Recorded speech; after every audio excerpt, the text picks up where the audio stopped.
This is Mr. Smith, and today we're going to focus on some stop motion animation. Now, to start off, we're going to need a few things for prep. First of all, we are going to need a flat surface on which we can work.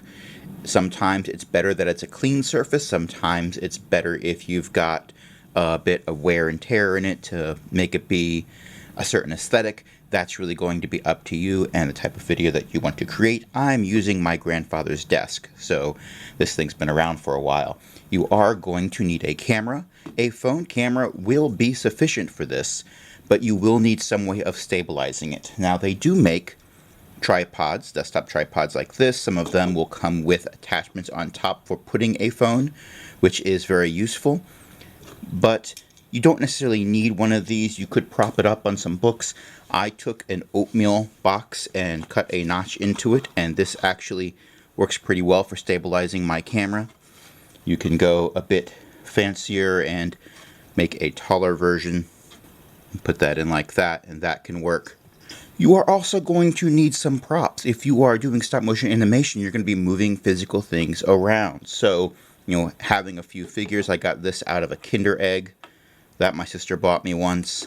This is just an adorable red dragon for Dungeons and Dragons, but never mind about that. You could make them out of paper, or a lot of people use Lego. Whatever you have available to you is fine for this. You're also going to need some tape. This is especially useful for anything that you want set up for a longer period of time. I like to, if I'm doing a multi-day shoot, take this tape and put it right along the edge, just off camera, so that I have a way of lining my camera up. Yes, hello Socket, thank you for being a cameo. And this is washi tape, but whatever tape you use is fine. Masking tape tends to leave a residue if you leave it on too long. Painter's tape is useful. Still wouldn't leave painter's tape on something for more than a week. Washi tape tends to fall off on its own. So while it's more expensive, it's useful in that regard. And once you have all of your prep stuff done, you have an idea for what things you're going to be moving and what area you're going to be animating in, it's time to start storyboarding.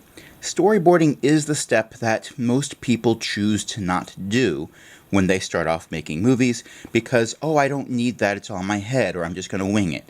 Well, the Venn diagram of students of mine who have decided not to storyboard and students who have taken too long to get a video done is a circle. So plan that stuff out. And it doesn't need to be a very elaborate plan. Here I have a very simple storyboard that I'll be animating today.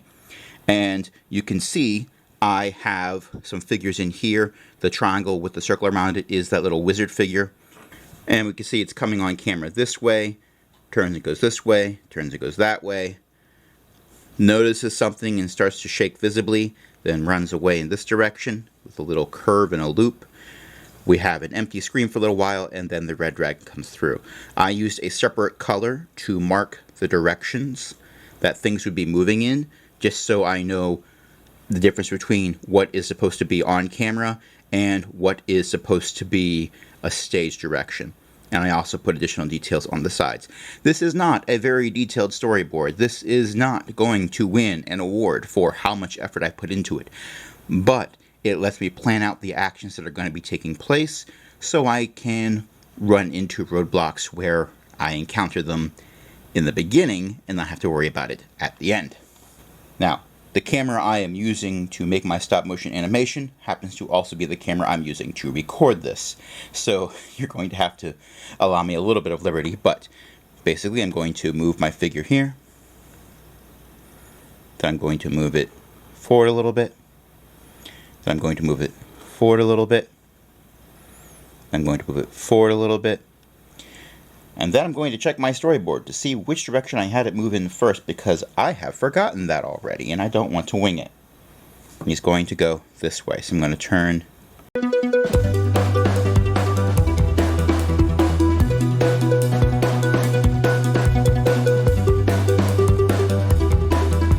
Okay, and now I have all of my shots for my stop motion animation. The next step is going to be to turn it into an animation, but that's going to be a second tutorial. And say goodbye, Socket. He says goodbye. If you have any questions, feel free to ask.